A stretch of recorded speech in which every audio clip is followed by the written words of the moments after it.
Hello बच्चों, कैसे हैं आप सब लोग। आशा करती हूँ आप लोग बिल्कुल ठीक होंगे और मैं भी बिल्कुल ठीक हूँ। मैं हूँ आपकी हिंदी व्याकरण की अध्यापिका। मेरा नाम है सोनम खान। आज पढ़ेंगे हम पाठ नंबर 12 जिसका नाम है कारक यानी केस। तो आइए बच्चों पढ़ना शुरू करते हैं। संज्ञा अथवा सर्वनाम का क्रिया के साथ संबंध जोड़ने वाले शब्द कारक कहलाते हैं।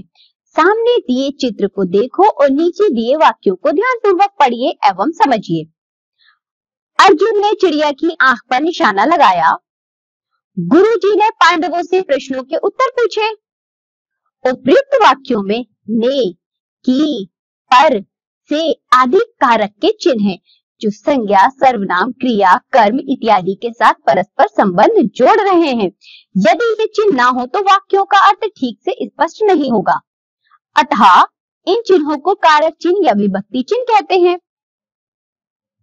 कारक के भेद।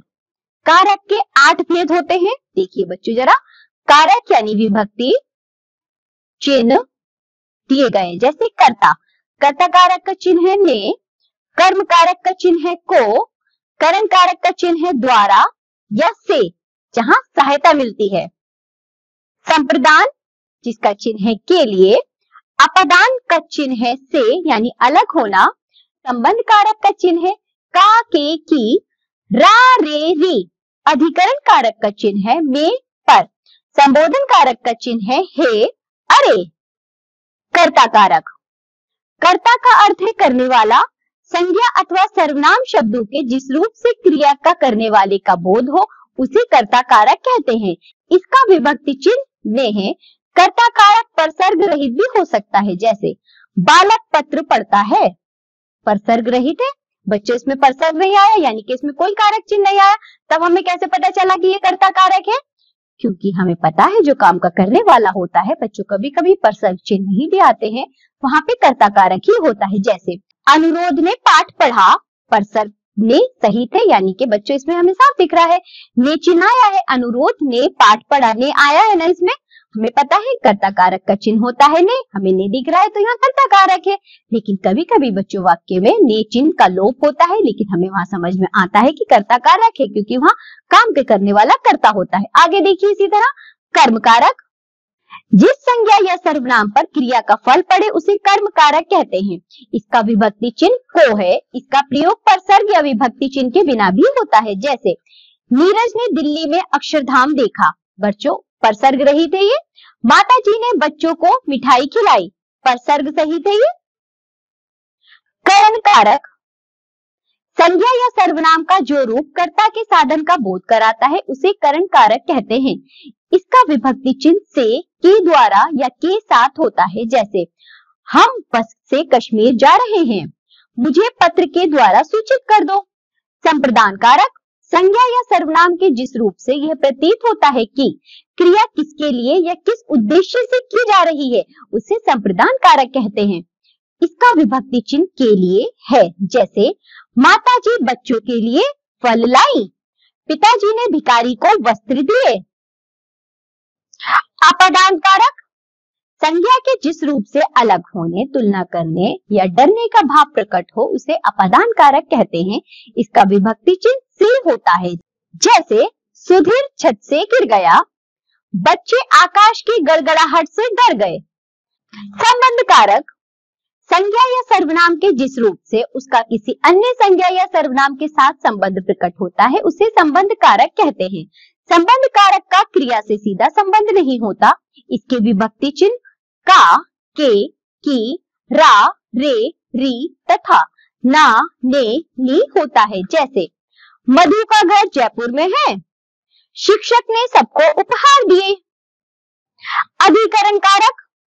संज्ञा या सर्वनाम के जिस रूप से क्रिया के स्थान का बोध होता है उसे अधिकरण कारक कहते हैं। इसके विभक्ति चिन्ह में, पर हैं। जैसे पेड़ पर बंदर बैठे हैं, पार्क में बच्चे खेल रहे हैं। संबोधन कारक।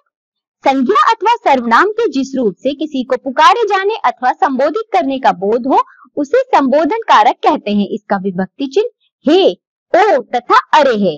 संबोधन कारक के पश्चात संबोधन का चिन्ह बच्चों लगाया जाता है। जैसे वाक्य देखिए, हे भगवान तुम यहाँ क्या कर रही हो? अरे भाई आप यहाँ कैसे? करण कारक और अपादान कारक में अंतर। करण कारक और अपादान कारक दोनों में ही से विभक्ति चिन्ह का प्रयोग होता है, किंतु फिर भी दोनों में अंतर है। देखते हैं दोनों में क्या अंतर है। करण कारक और अपादान कारक, करण कारक के माध्यम से कर्ता काम करता है और अपादान कारक में तुलना अथवा अलग होने का पता चलता है। जैसे करण कारक के उदाहरण देखिए, अभिषेक वायुयान से दिल्ली आया। बच्चों, अभिषेक जो है वायुयान से दिल्ली आया है, यानी कि उसमें संबंध दिखा रहा है वायुयान में और अभिषेक का। इसी तरह दूसरा उदाहरण देखिए अपादान कारक का, अभिषेक राधा से छोटा है।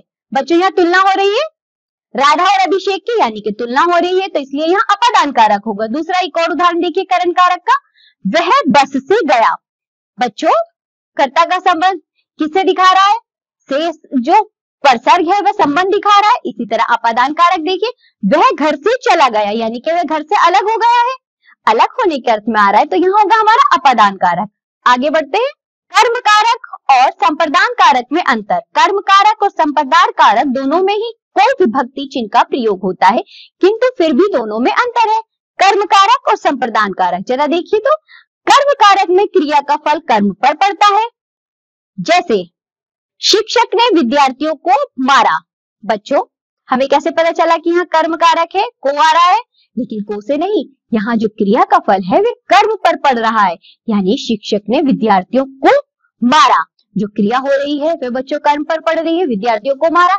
इसी तरह संप्रदान कारक देखिए, संप्रदान कारक में कर्ता देने का कार्य करता है। जैसे शिक्षक ने विद्यार्थियों को ज्ञान दिया। बच्चों, शिक्षक ने विद्यार्थियों को क्या दिया? ज्ञान दिया, मतलब कुछ दिया ना, इसलिए यहाँ पे जो को होगा वह होगा संप्रदान कारक का। आज हमने जो भी पढ़ा है आप लोग इसका अच्छे से अभ्यास करिए। आज हमने पढ़े हैं कारक। इन कारक चिन्हों को याद करिए, इनका प्रयोग देखिए, खूब अभ्यास करिए। अब हम मिलेंगे आपसे अगली कक्षा में, तब तक के लिए बाय बच्चों।